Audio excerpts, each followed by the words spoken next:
আল্লাযীনা আমানু, নিশ্চয়ই যারা ঈমান আনয়ন করেছে বা ঈমান এনেছে, আতাতমাইন্নু কুলুবুহুম বিযিকরিল্লাহ, তাদের জন্য প্রশান্তি হচ্ছে জিকিরের মাঝে। সুবহানাল্লাহ। আলা বিযিকরিল্লাহ।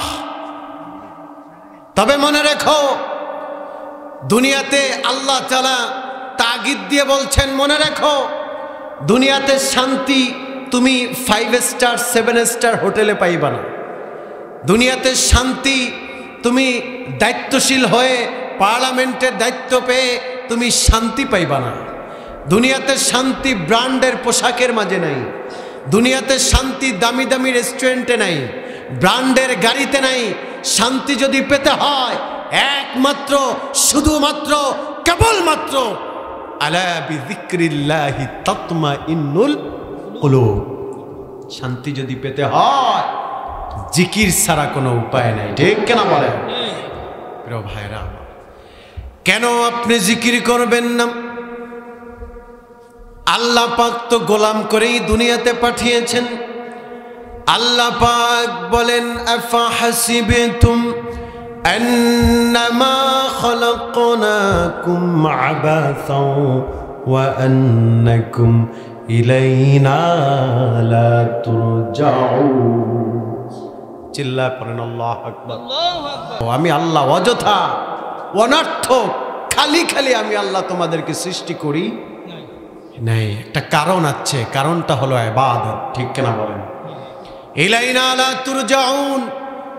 যতই তুমি নেতামি করো, যতই তুমি ক্ষমতার জোর দেখাও, যতই তুমি দুনিয়াতে মাতব্বরি দেখাও, ইলাইনা লা তুরজাউন, তোমাকে কিন্তু তোমার রবের কাছে প্রত্যাবর্তন করতে হবে। ঠিক কিনা বলেন?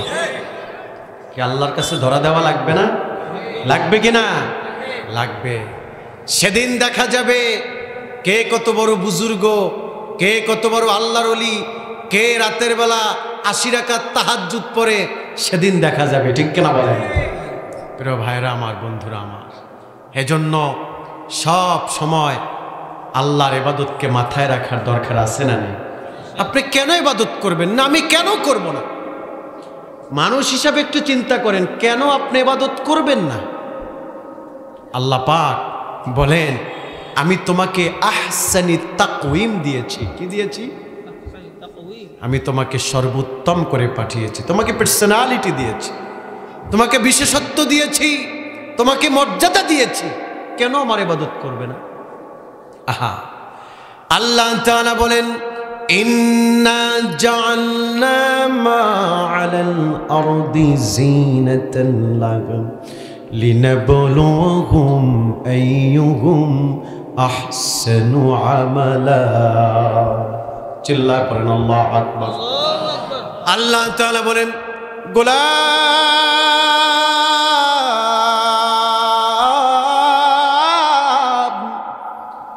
আমি রব্বুল আলামিন পৃথিবীটাকে সৌন্দর্যমণ্ডিত করেছি। এই জমিনে আমি পাহাড় পর্বত নদী নালা খাল বিল আমি আল্লাহ এত থিম করে সাজিয়েছি। গোলাম শোনো শোনো, আমি আল্লাহ দেখব দুনিয়ার সৌন্দর্য পায়া কারা রবকে ভুলে যায়, আহসানু আমালা, আর কারা এই সৌন্দর্যমণ্ডিত পৃথিবীর কপালে লাথি মেরে কারা আখিরাতের জন্য ইবাদত করে। সুবহানাল্লাহ। আমি পরীক্ষা নিব, এক্সাম নিব, কারা কেমন ইবাদত করে। ঠিক কিনা বলে? কি যখনই আপনি মুমিন হবেন, মুত্তাকি হবেন বা নিজেকে দাবি করবেন, পরীক্ষা এক্সাম আছে না নেই? কই আমরা তো পরীক্ষায় ফেল মারি। আমরা কি বলি জানেন? আমরা বলি এইটা যে আমি ফুলতলিতে গেলাম, আমি সেরসিনাতে গেলাম, আমি অমুক হক্কানি পীরের কাছে গেলাম, আমি এত নামাজ পড়লাম, আমি এত ইবাদত করলাম, কিন্তু যত বিপদ সব আল্লাহ আমারে দেয়। আমি নামাজ পড়ি, বিপদ সব আমারে দেয়। আর যেটা বিড়ি খায়, অনৈতিকতা করে, সমাজে অবক্ষয় করে, সেইটার কোনো বিপদ নেই। কি আছে কি না? এটা কখনো বুঝবেন না। এই কনসেপ্ট থেকে বের হয়ে আসতে হবে। মনে রাখবেন, যে যত ইমানের পাওয়ার যার যত বেশি, তার পরীক্ষার অবস্থানও হবে তত বেশি। ঠিক কেন বলেন? আল্লাহ তাআলা বলেন, পরীক্ষা দেখার জন্য তোমার এত টেনশন কিসের? তুমি রাসূলুল্লাহর জীবনের দিকে তাকাও, সাহাবীদের জীবনের দিকে তাকাও, দেখো দেখো ইমানের জন্য কত সর্বোচ্চ ত্যাগ তারা করেছে। ঠিক কেন বলেন? আহারে, রাসূলকে যখন রক্তাক্ত করা হয়েছিল, জিবরাইল এসে বলেছিল তায়েফের ময়দানে, ইয়া রাসূলুল্লাহ, ইয়া হাবিবাল্লাহ, হুজুর আপনাকে তায়েফবাসী রক্তাক্ত করেছে, আপনি শুধু জবান দিয়ে বলেন, একটাবার শুধু জবান দিয়ে আল্লাহর কাছে অভিযোগ দেন, অথবা শুধু একটাবার আসমানের দিকে তাকান, এই পাহাড়ের, দুই পাহাড়ের চাপে ওদেরকে আমরা তছনছ করে দিব। রাসূল সেদিন কেঁদে কেঁদে বলেছিল, যদি তোমরা আমার উম্মতগুলোকে মেরে ফেলো, অস্বীকারী উম্মতগুলোকে মেরে ফেলো, আমি রাসূল কার কাছে বলো আমি দ্বীনের দাওয়াত নিয়ে যাব? রাসূল কত সর্বোচ্চ ত্যাগ করেছে, কত পরীক্ষা দিয়েছেন। আল্লাহর হাবিব জীবনে কোনো দিন সুখ করে নাই। ঠিক কিনা বলেন? রাসূল না খেয়ে পেটে পাথর বেঁধে রয়েছে, আল্লাহর হাবিব না খেয়ে কত কষ্ট করেছেন। অথচ রাসূল যদি খাবারের কথা বলতেন, আল্লাহ জান্নাত থেকে খাবার পাঠাতো। ঠিক কিনা? রাসূল খাবার খেতে পারে নাই দুনিয়াতে, ব্র্যান্ডের বাড়িতে ব্র্যান্ডের গাড়িতে ঘুমাতে পারে নাই, চলতে পারে না, দুনিয়াতে সুখ রাসূল করতে পারে নাই। আল্লাহর হাবিব উম্মতকে শিখায় গেছে, আমার উম্মতেরা শোনো, হে আমার উম্মতেরা শোনো, দুনিয়াতে যতই ঈমান আনবা, দুনিয়াতে যতই ঈমানের কথা বলবা, দুনিয়াতে কষ্ট আসবে। আমি রাসূল পরীক্ষা দিলাম, আমি রাসূল কষ্ট করলাম, এখান থেকে তোমাদের জন্য রয়েছে শিক্ষা। ঠিক না বলেন? রাসূল কষ্ট করেছে, রাসূল এত ত্যাগ তিতিক্ষা করেছে, সাহাবীরা পর্যন্ত ত্যাগ করেছে। ঠিক কিনা বলেন? আরে কেমন ত্যাগ, আপনাদেরকে কেমনে বুঝাবো বলেন? উবাইদ ইবনুল জাররার নাম শুনেছেন? আমি আমার আলোচনায় ঢুকতেছি, কথার নাম তো লতা, কথার নাম লতা, কথা বলতে গেলে আরেক দিকে চলে যাইতে হয়। উবাইদ ইবনুল জাররাহ, আমি একদম ইন্সপায়ার করার জন্য, মোটিভেট করার জন্য আমার ইয়াং পিপলদেরকে বলছি, আমার যুবক ভাইদেরকে, আজকের ওয়াজটা আমার যুবকদের জন্য। কারণ আমার যুবকের ঈমান হচ্ছে একদমই ঝলঝলা ঈমান, হোয়াইট ঈমান, ব্রাইট ঈমান। এই ঈমানকে হরণ করার জন্য আজ ভাইরাস ছড়াচ্ছে, এই জন্য যুবকদের হৃদয়ে অ্যান্টিভাইরাস সেটআপ নিতে হবে। ঠিক কিনা বলেন? যাতে ওই ভাইরাস তাদেরকে দুর্বল করতে না পারে। দেখেন ঈমানের জন্য ত্যাগ কাকে বলে। উবাইদ ইবনুল জাররাহ রাসূলকে ডেকে ডেকে বলেছিলেন, ইয়া রাসূলুল্লাহ, ইয়া হাবিবাল্লাহ, হুজুর বদরের প্রান্তরে আপনি তো যুদ্ধে যাবেন, আমি উবাইদ ইবনুল জাররাহকেও নিয়ে যাবেন। রাসূল তাকে নিয়ে নিল। দেখেন ত্যাগ কাকে বলে, ত্যাগ, ত্যাগ কাকে বলে। যুবক শোনো, তুমিও যুবক মানুষ, আমিও যুবক মানুষ। এ যুবক ভাই, আমার যুবক বন্ধু, তোমাদের জন্যই কথাগুলো বলছি। আহারে, উবাইদ ইবনুল জাররাহ যখন তিনি বদরের যুদ্ধে কাফেরদেরকে কচু কাটা কাটতেছে, কাটতে কাটতে হঠাৎ করে ইন দ্য মিন টাইম তার বাবা জাররাহকে দেখতে পেল। তার বাবা হলো কাফেরদের বড় লিডার। যখন তিনি কাফেরদের কচু কাটা কাটতেছে, কাটতে কাটতে যখন বাবা বরাবর চলে আসলো, বাবার কাঁধের উপরে তরবারিটা রেখে বাবার চেহারার দিকে তাকায় আছে। কারণ 5টি বছর হলো ইসলাম গ্রহণ করেছে, বাবাকে দেখে না। আর এতদিন পরে বাবাকে দেখলো, রক্তের দিক থেকে হৃদয়ের একটা টান আছে না নাই? বাবাকে যখন 5টি বছর পর দেখলো, বাবার চেহারাটা দেখার পরে উবাইদ ইবনুল জাররাহ ফেল ফেল করে বাচ্চাদের মতো হাউমাউ করে কেঁদে দিল। কয় আব্বা যদি ঈমান আনতেন, যদি কালিমা পড়তেন, আল্লাহর রাসূল দোয়া করলে একই জান্নাতে থাকতাম। আব্বা আমি আজকে 5টি বছর হলো আপনাকে বাবা বাবা বলে ডাক দিতে পারি না। অনেক সময় ঘুমের মাঝে আপনার চেহারাটা আমার স্বপ্নে দেখা দেয়। আহারে এখানে যারা আছেন তারা পিতামাতার সম্পর্কে, যাদের পিতামাতা নাই তারা জানেন মা বাবা না থাকার কি যন্ত্রণা, ঠিক কিনা? আজকে বাড়ি আছে, গাড়ি আছে, সম্পদ আছে, প্রভাব প্রতিপত্তি আভিজাত্য আছে, কিন্তু দেখা যায় ঘরে গিয়ে যখন সন্তান নিয়ে খেতে বসে, স্ত্রী নিয়ে খেতে বসে, বাবা মাকে ওই যে মাটির চাপা দিল।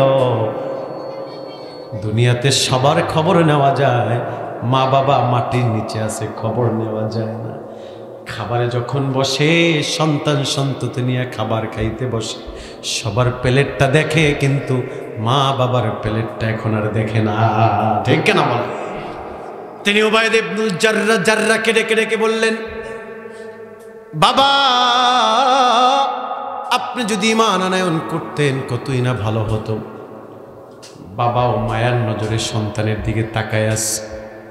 আহারে এক পর্যায়ে যখন একটা মায়া জন্মালো, মায়ার পরিমাণটা বেশি বৃদ্ধি হলো, তিনি বাবাকে ছেড়ে দিয়ে তিনি অন্যদিকে কাফেরদেরকে মারার জন্য রওনা দিয়েছেন। কথা বুঝতেছেন?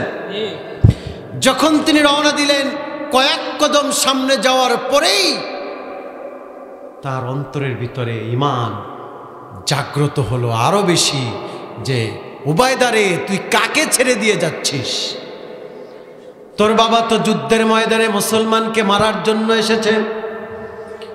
আহারে যেই জান্নাত পাওয়ার জন্য, আহারে আল্লাহর পেয়ারা হওয়ার জন্য কালিমা পড়েছ, আজকে সেই কালিমার যুদ্ধে, কালিমার পক্ষে লড়াই করতে এসেছো যুদ্ধের ময়দানে, কিন্তু বাবাকে ছেড়ে দিয়ে যাচ্ছ কিয়ামতের ময়দানে কঠিন বিভীষিকাময়। আল্লাহ যদি ধরে উবাইদ ইবনুল জাররাহ, তোমার ঈমানের 4 আনার দাম আমি আল্লাহর কাছে নাই, কারণ তুমি বদরের যুদ্ধে তোমার বাবাকে, একজন কাফেরকে তুমি মুক্তি দিয়েছ। আহারে ত্যাগ কাকে বলে যুবক শোনো। উবাইদ ইবনুল জাররাহ তিনি এবার ঘুরে এসে নাঙা তলোয়ারটা বাবার কাঁধে রেখে আবার বলছে, বাবা মন খারাপ করলে কিছু করার নেই বাবা, যদি কালিমা পড়তেন কতই না ভালো হতো। বাবা কালিমার কারণে আপনাকে আমি ত্যাগ করতে বাধ্য হলাম। আল্লাহ আকবার ধ্বনি দিয়ে হাতে নাঙা তলোয়ার দিয়ে একটা কোপ মেরেছে, বাবার মাথাটা কেটে ছিটকে পড়েছে। আল্লাহ।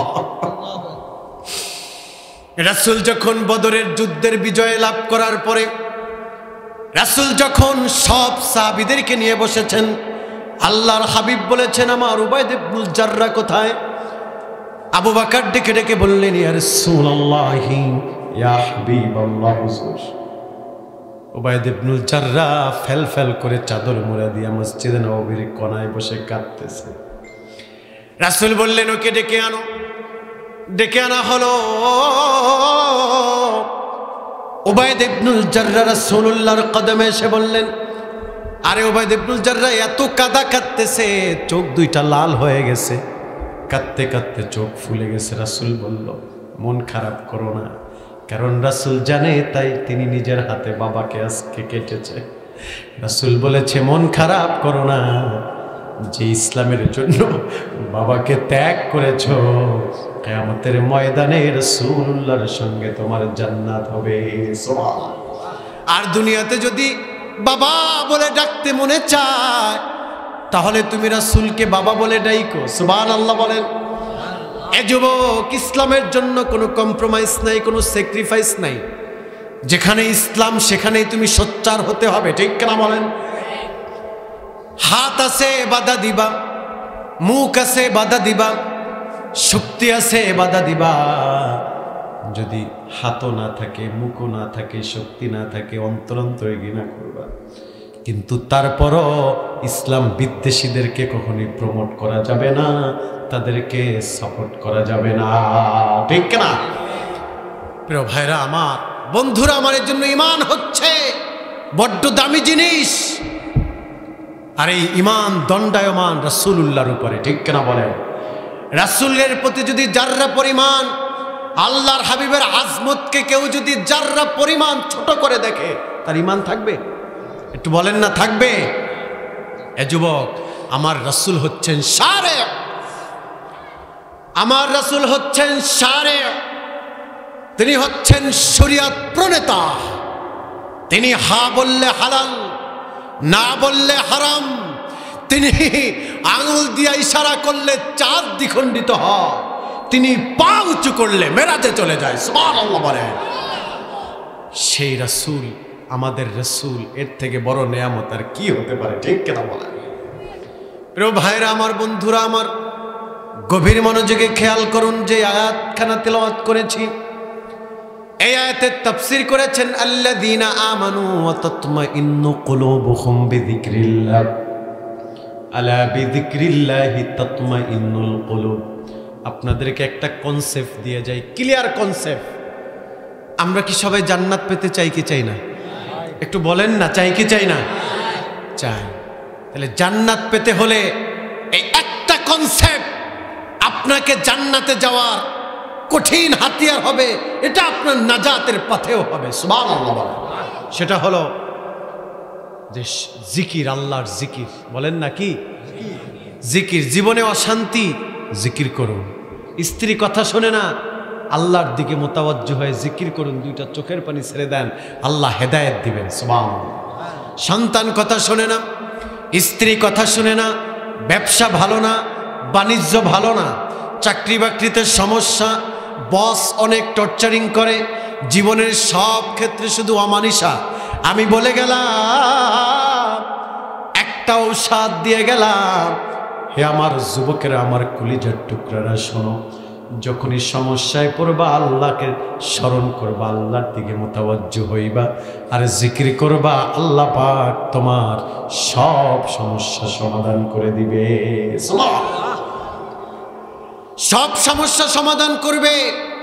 এই জিকির হচ্ছে মানুষের জীবনে যদি শান্তি পেতে হয়, রিজিক পেতে হয়, সম্মান পেতে হয়, এটা হচ্ছে মূল হাতিয়ার। এই জিকিরের ব্যাখ্যা করেছেন ইমামে ফখরুদ্দিন রাজি। আমি আসল টেনে কথা বলার চেষ্টা করছি, সবার মনোযোগ লাগবে।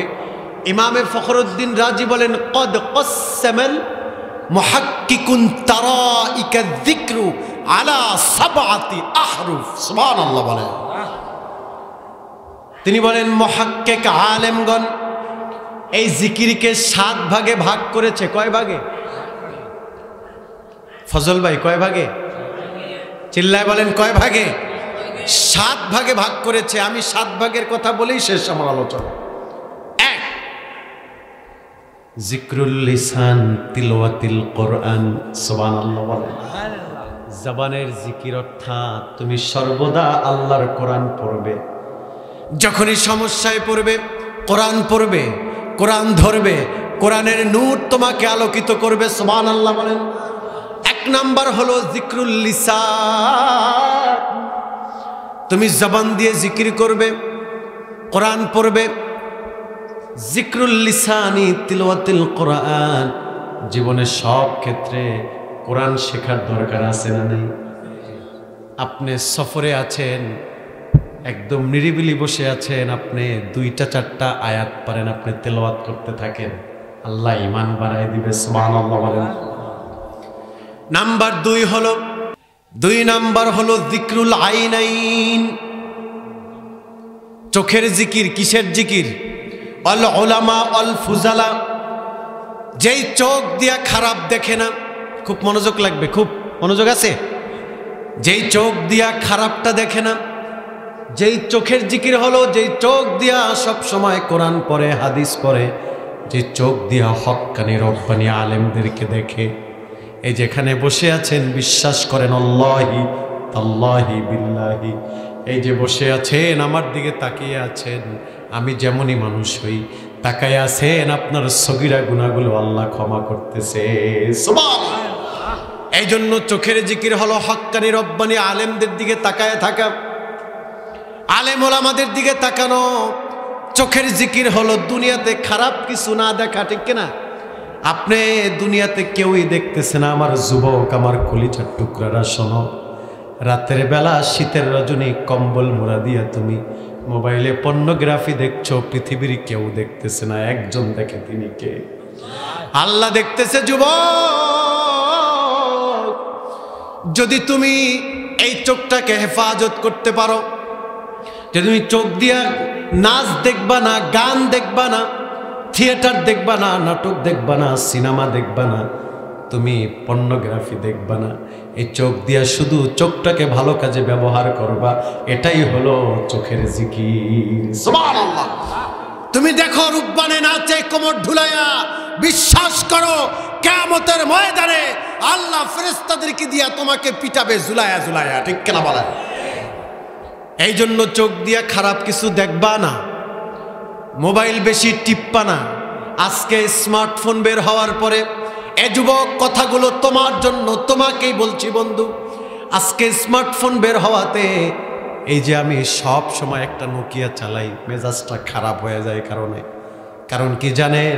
অ্যান্ড্রয়েড ফোন চালাইলেই, ফেসবুকে ঢুকলেই উল্টাপাল্টা জিনিস আসে, ঠিক কিনা?